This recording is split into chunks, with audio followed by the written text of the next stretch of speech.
All right. And Tanya, you're the host. All right. So I'm going to call this Finance Committee meeting of August 25th, 2021 to order with adoption of the agenda. So if you want to make a motion, please. Jackie's making a motion. I'll second it. Adoption of the minutes of the Finance Committee meeting of March 24th, 2021. Jackie's moving it. I'll second it. Moving on to new business permissive tax exemptions. So I'll turn it back to you, Tanya. Okay, sorry, just one moment. I'm trying to figure out where I was going to bring the agenda up for you, but I can't find it actually. So I'm just going to, I will just bring up the spreadsheet that shows property tax exemptions. Okay, can you see the spreadsheet? This wonderful Yes. big long thing? Yes. Yep, perfect. So, so the top part of it, there's no changes. I'm just going to discuss the changes that are from last year's. And then if you got questions about any of the other ones, then we can discuss those. The first change is that we're removing the Revelstoke Rod and Gun Club property.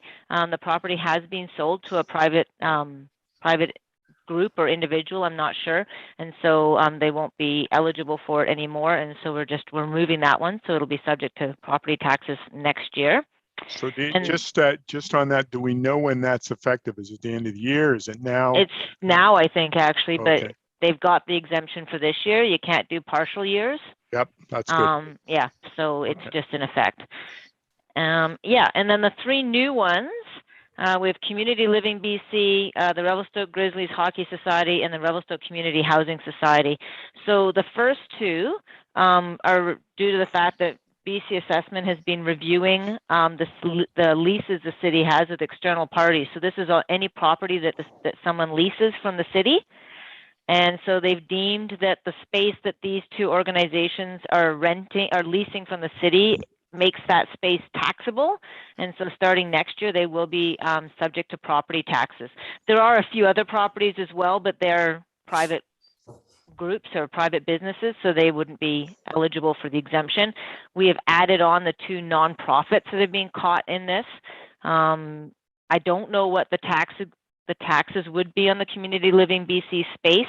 I'm assuming it's going to be a fairly small dollar.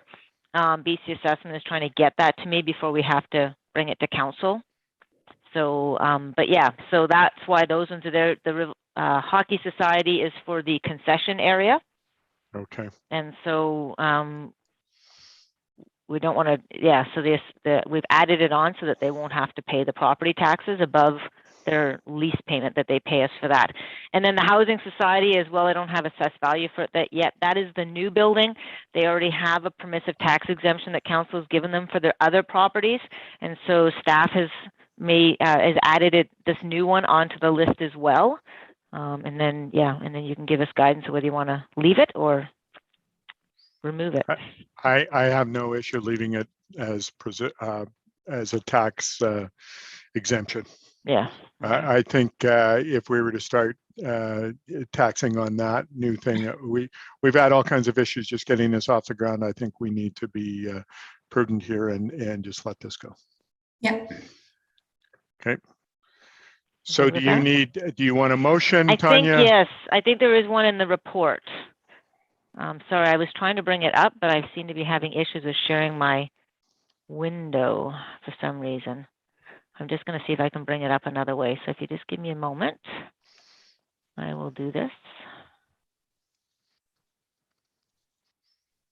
Yeah, that we recommend to council that we prepare the 2022 permissive tax exemption according to the attached listing for council consideration. You want to make that motion, Jackie? I sure do. Okay, I'll second that. We're both in favor, so you can consider that passed by the committee. Okay, thank you very much. And then let's move on to the budget to actual. You've got spreadsheet there. Yeah, why? Sorry, I seem to be having issues. Oh, I know why. Just a minute. I wonder if I do this. Can you see the budget to actual now? Yep. Yes. Huh, sweet. Okay, I did do that one right. I'm going to try and make it a little bit bigger if I can. There you go. Yeah, so this is the budget to actual. So this is the same, the format's been modified a little bit while Lee was here in response to some requests from Councillor Elliott. We have added 2020 comparatives. So the year-to-date actual up to the end of July, and then the budget numbers for the whole year. So we have the budget numbers for the full year for 2021, and then the amounts. So we have a year-to-date actual. I always look at the percentage of budget. Right now, we should be at about 58 to 60% of budget at the end of July. And so on the revenue side, of course, things don't quite flow the same. So we've got 100% of our taxation, which is correct because we get all that, we book all that in May. And we've also got almost 100% of our 100% or 1% utility taxes. That will actually be all we do collect. Grants in lieu of taxes, we have all of that as well. There's a few more to come in, so that might end up being a little bit over budget, which is nice.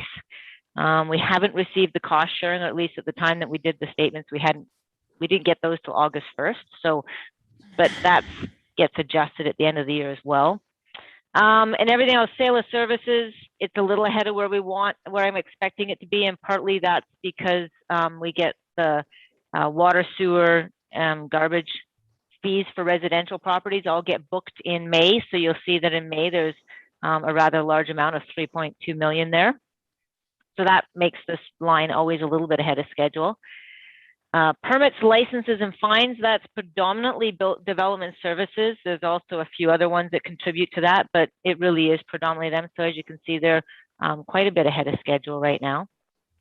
And hopefully that keeps up because we like to have extra money.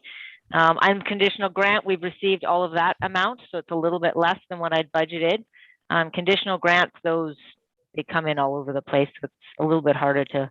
Is that the COVID funds? Like, where would those be? The COVID funds aren't in here, so they went into revenue in 2020. So they would be in, they would actually be in this unconditional. Oh, actually, so we didn't have them in July last year, but they went into this unconditional number. So when we get later in the year, that number will get quite a bit larger. Yeah, so on the expense side, general government, transportation and transit, planning and development, and parks and rec for the most part, they're all relatively on track.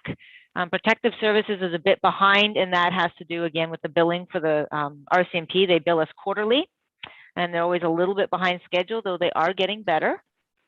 So we wouldn't have 7 months worth of billing in there. We might actually only have 3 months in there.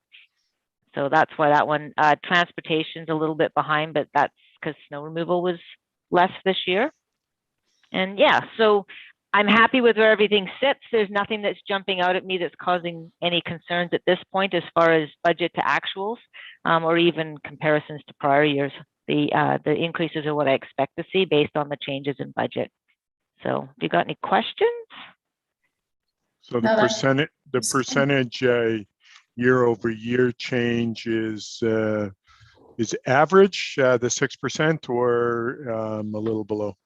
It's a little bit below, and that would be partly recreation, probably, because we did reduce the budget. So then this is year over year change for actual spending, and so it's kind of where I expect it to be based on what last year looked like. Yeah. Of course, yeah, that's kind of why I'm asking. No, that's good. Yeah. Jackie, any concerns? No, looks good.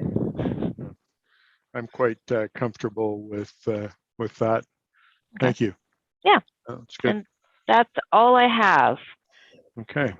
So I'm going to just pass this back to Jennifer before I forget. Because she's doing the video stuff and she needs to be able to do that. So yeah, so that was all we had for today. Easy. It's quick. That's quick. Rare. Yeah, it is. Yeah, that is rare. We're efficient.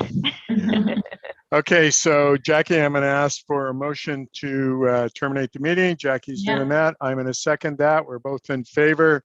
It is now 3:10. We are terminating the meeting. Jen, you have anything else?